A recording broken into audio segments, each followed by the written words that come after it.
Ата мусулмандар дин башкармалыгы тарабынан Ысык Көл облусуна келген буйруктардын жалпы саны 50 буйрук келген. Ошондой эле кайрылуу каттар, арыздар, кулактандыруулардын саны 16 болгон. Фатвалардын саны 6. Ошондой эле Кудайым буйруса буйруктар өз учурунда тиешелүү иш кагаздары менен аткарылды. Имамдардын билим деңгээлин жогорулатуу боюнча жана эле айтып өткөндөй атайын 6 окуу лагери уюштурулган. Ал жерде эми биз негизинен басым жасаганыбыз эле ошол Матурidi акыйдасы, Ханафи имам Азам Абу Ханифа мазхабы. Ошону менен бирге азыр тасаввуфту да кошо түшүндүрүп кетип атабыз. Тасаввуф деген түшүнүк мындай почти жокко эле эсеп болуп калган экен.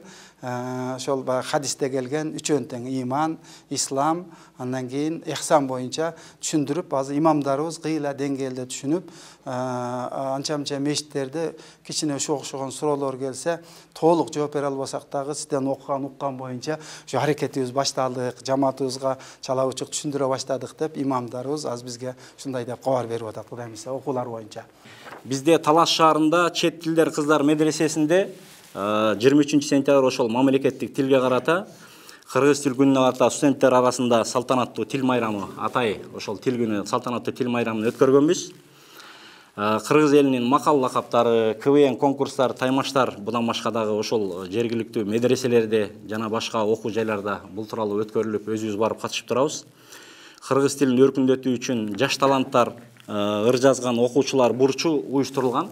Ошол медреседе класстык бурч бар. Кыргыз тилин өнүктүрүү, колдонуу боюнча чөйрөнү кеңейтүүгө бир катар кадамдар жасалып, тактап айтканда казыят, жогорку окуу жайлар менен хатибият имамдар менен тил жана маданият гезитине дагы жазылганбыз. Бул боюнча иш-чаралардын саны 15 иш-чара өткөргөн экенбиз жыл ичинде. Нарын облустук мусулмандар казыяты жана демөөрчүлөр менен биргеликте аз камсыз болгон үй бүлөлөрдү колдоо максатында жардам баштыгы уюштурулуп, аз камсыз болгон 80 үй бүлөгө жардам баштыгы таратылды. Бир жардам баштыгынын наркы 1650 сомду түздү. Нарын шаарында муктаж үй бүлөлөргө берилди. Нарын шаарында Атбаш хатибиятынын демилгеси менен 43 тонна көмүр таратылды 26 январь. Нарын облусуна караштуу Атбаш райондук хатибиятынын демилгеси менен жеке демөөрчүлөр көмөгү менен 43 тонна көмүр таркатылды. Алгач көмүрлөр хатибиятынын короосуна түшүрүлүп, район баш имам хатиби Абдулла Тахировдун түзгөн тизмесинин негизинде 75 муктаж үй бүлөгө тапшырылды. Маалымат иретинде айта кетсек, буга чейин райондук хатибиятынын короосунан 30 үй бүлөгө жарым тоннадан таш көмүрө таратылып берилген. Буга чейин дагы 30 үй бүлөгө. Мындан сырткары Атбаш районунун бардык 28 мечитине көмүр маселесин толук чечилип берилди демөөрчүлүк менен. 28 мечитке демөөрчүлүк менен. Жалал Абад облусунун мусулмандар казыятынан келген каттар, бул муфтият тарабынан келген каттар 136 кат келген. 2024 жылдын январь айынан баштап 2024 жылдын декабрына чейин 657ден ашуун жаран, үй бүлө, талак, сода, мурас, фик маселелери боюнча, ошондой эле вакцина жана башка маселелер боюнча кеңеш сурап казыятка кайрылган. 250ден артык үй бүлө жараштырылды. 35 үй бүлө 3 талак түшкөндүгү анык болгондугу үчүн чогуу жашоого мүмкүн эместигинин өкүмдөрү түшүндүрүлдү. 40 жаранды талак маселеси боюнча муфтиятка кал борборуна кайрылууга жолдомо бергенбиз. Мисалы, күйөөсү узак убакыттан бери дарексиз жок болгон маселе боюнча же болбосо күйөөсү өмүр бою жаза өтөө мөөнөтүндө болгондугу үчүн жана күйөөсү аялы башка секталарга өтүп кеткендигине байланыштуу чогуу жашоосун улантуу маселелери 10дон ашуун кайрылган аялдардын күйөөлөрү кайын журту менен сүйлөшүп, нафака, махр маселелерин чечип бергенбиз. 18 аялдын узак жылдан бери чет өлкөдө жүрүп, ал жакта башка үй бүлө куруп алып, бул жактагы аялына 8-10 жылда материалдык жана моралдык жардам көрсөтпөстөн аялы талагын сураса, күйөөсү талагын бербей жүргөн жарандардын туугандары менен телефон аркылуу сүйлөшүлүп, атайын комиссия түзүлүп, күбөлөрдүн негизинде талагын алып бергенбиз. Андан кийин дин окуу жана студенттер менен жолугушууда ал дагы келет. Азыр студенттерди ошол 47 медресенин бизде 44 иштеп атат. Анын 12-си 14 окуу борбор болгондон экөөсү окуу борбордон экөө иштебей турат. Ошондой эмелер менен бардығын бірін да қалтырмай бардығын қыдырып шықтым мен өзім баш болып. Анан қыдыруда ал жердегі документациясын, техникалық авалдарын қарау менен біргелікте ошол оқу процесин жүрүшүндө окутуучулар менен да, окуучулардын жогорку курстары менен да маектерди өткөрүп, ошондо кээ бир жада калса кээ бир медреселерде акыйда боюнча сабакты токтоткон учурлар да болду. Анан ошолордун мугалимдеринин ичинен сабактарын жакшы бере албагандарын чакырып кажатта окутуп атабыз. Салттуу исламдын негизинде түшүндүрүү иштери жүргүзүү жана кадрларды дайындоо жана өздүк диалог документтерди толуктоо, 11 улуттар, уруулар аралык ынтымакты бекемдөө жана өз ара мамилелерин күчөтүү, 12 социалдык өнүктүрүү чөйрөсүндө региондук деңгээлде калктын социалдык маселелерин чечүү, аз камсыз болгон үй-бүлөлөргө, муктаж жарандарга, майып балдар жана карыялар үйлөрүнө кайрымдуулук жардам көрсөтүү, 13 карылар балдар үй жана мүмкүнчүлүгү чектелгендерге камкордук максатында масштабтуу кайрымдуулук иш-чарасын өткөрүү, 14 райондук катибеттардын ишмердүүлүгү, кеңселик иш кагаздары, документтерди кириштөө, чыгыштоо, финансылык тармагы жана чарба иштерин көзөмөлдөө, баш имамдардын кварталдык отчетторун угуу.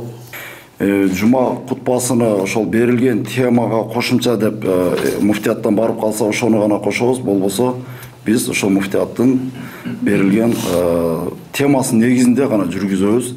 Биз акыркы учурларда кээ бир тапшырмаларды 1 минуттук кылып видео кылып жөнөтөсүңөр бизге деп дагы имамдарга, жумакандарга талап да коюп атабыз, анткени тактыкка жетүү үчүн.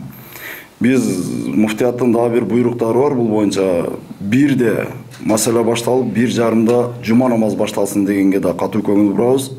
Саат 1-ге чейин Кахф сүрөсү окулсун деген буйрукту дагы ишке ашырып жатабыз. Ошол эле мезгилде расмий тилде же болбосо кыргыз тилинде жума окуган мечиттерибизде баяндар болсун деген дагы буйрукка катуу көңүл бурабыз. Бизде ушундай учурлар болду. Жума намазда ушундай расмий тилде же болбосо кыргыз тилинде маселе кыла албаган имамдарга башынан жакшы эскертүүлөрдү берип, муфтияттын буйругун жеткирип, бирок кээ бир имамдарыбыз тилекке каршы ошолор негизинде иштен алынды. Башка ушул кыргыз тилинде маселе кыла турган имамдарды койгонго жетиштик. Ош шаарында мечиттердин жамааттар жана диний окуу жайлар студенттер, мугалимдер катышкан пайгамбар жакындан тааныйлы аттуу иш-чара бизде 3-4 жолу өткөн. Ошол менен келген балдар.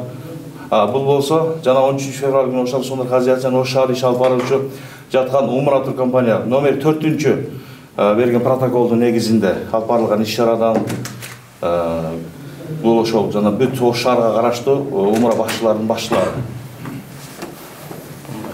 Андан кийин эле биз менен дагы ошол 7 март күнү мен жолугуп Рамазан келе жаткан боюнча Рамазан айында баягы айт намаздар маселе болуп калып аякта окуйбуз, окубайбыз дегенде ошондо биз шака чыгырып анан мындай бир өзүбүз уруксат бердик эле, жогору жакта мындай болду, бизге түшүндүрүү үчүн атайын чыгырган. Мусулмандарга жакшы мындай бир тополоң болуп кетпесин деген тәрізді ошого барып ошол айт ал боюнча сүйлөшүлгөнбүз. Ысыгат районунун баш имам хатиби жана Амир мечитинин имам хатиби, Азер мечитинин имам хатибинин демилгеси менен айылдын тургундары тарабынан кайрымдуулук иш-чарасы уюштурулуп, Ысыгат районундагы Ивановка айылында муктаж 50 адамга 200 000 сомдук азык-түлүк таркатылды. Кант шаарында 45 муктаж үй бүлөгө ун менен суу май берилди. Ошондой эле Астафа фонду тарабынан 70 муктаж үй бүлөгө, Катар кайрымдуулук фонду тарабынан 30 муктаж үй бүлөгө азык-түлүк таркатылды. 2024-жылдын апрель айында Ысыгат районуна караштуу Юрьевка айылында Мусаб бин Умейр мечитинде кайрымдуулук иш-чарасы өтүп, 70 муктаж үй бүлөгө азык-түлүк жана акча каражаты таркатылды. Кайрымдуулукка жумшалган акча каражатынын жалпы саны 200 000 сомду түздү. 2024-жылдын июнь айында Ысыгат районунун Кант шаарында райондун имамдары тарабынан балдарга кайрымдуулук иш-чарага Кыргыз Республикасынын президентинин Чүй облусунда Ыйгар Мукут өкүлүнүн орун басары жана райондун акими катышты. Сөзү дегенде эң бул жердеги баягы казият, муфтият менен элдин ортосунда негизги мост ушу хатиптер экен да, негизги. Бияктан муфтияттан келген эмен элге туура түшүндүрүп берүү жана элди тынч басып бияк муфтият кылуучу чыгарып кармап турган ушу хатиптер экен. Анан эми ошонун ордуна бир лайыктуу бир эме табылып коюлса деген мен деле үмүттөмүн. Анан мен деле бир да хатип менен мындай бир аласа бересем жок.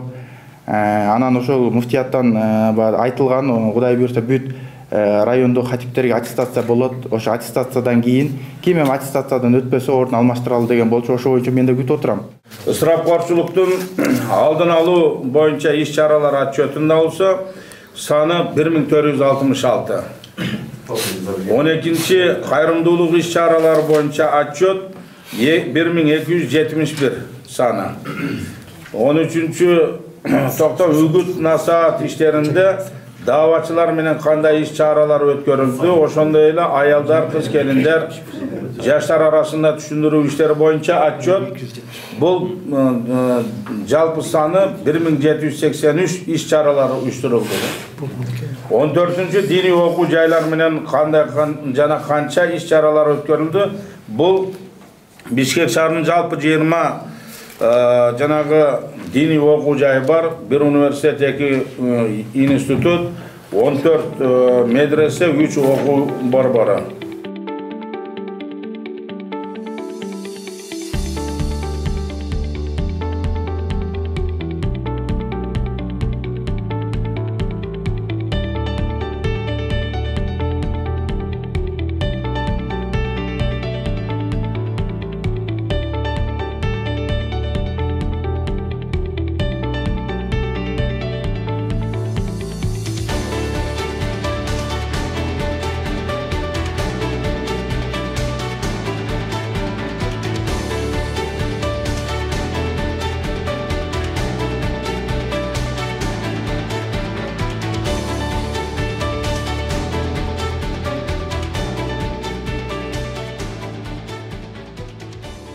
Ana bunu iş planı men emne üçün kelgende bezildedim. Mına aparat turat.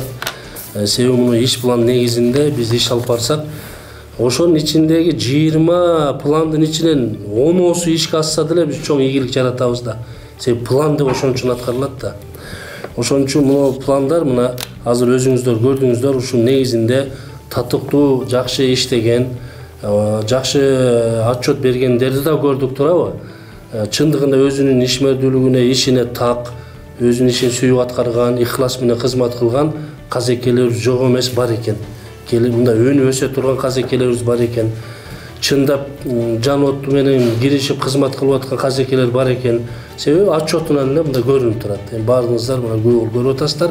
Ошону менен биргеликте баягы область токтоп калган, же болбосо иш жүрбөй аткандыгы мына билдик да. Эми теориялык аткарылгандыгы биз ошону билиш үчүн ошол форматты биз бул жыл сунуштап колдоп бердиңиздер. Мына өткөрдүк, жыйынтыктап отурабыз. Эми Кудайым буйрса, эмки жылкыларга да аман эсен болуп турсак, биздин казекелерибиз дагы жанданат. Анан ишмерчемдерине буйрса аппарат жакшы көңүл буруп берсеңиз, ишмерчемди баягы колунан күчү жеткенин гана коюш керек да, күчү жетпегенин коюп алат дагы кыйнала беришет да. Себеби коллектив ошол ишти аткара турган коллектив болуш керек. Азыр мисалы мына ысыгында көрдүңөр, мына көз менен, кулак менен, кабилият менен көрүп атабыз да. Анан эмне үчүн биз бөлүм башчыларды койдук? Себеби келечекте бөлүм башчылар казыяттын өзүнө тиешелүү бөлүм менен иштейт. Мана азыр туура айттыңар. Ошол сиздер иштешип аткан кызматкердин жакшы жагын да айттыңар, кемчилдигин да айттыңар. Бул казыяке үчүн жакшы болду да.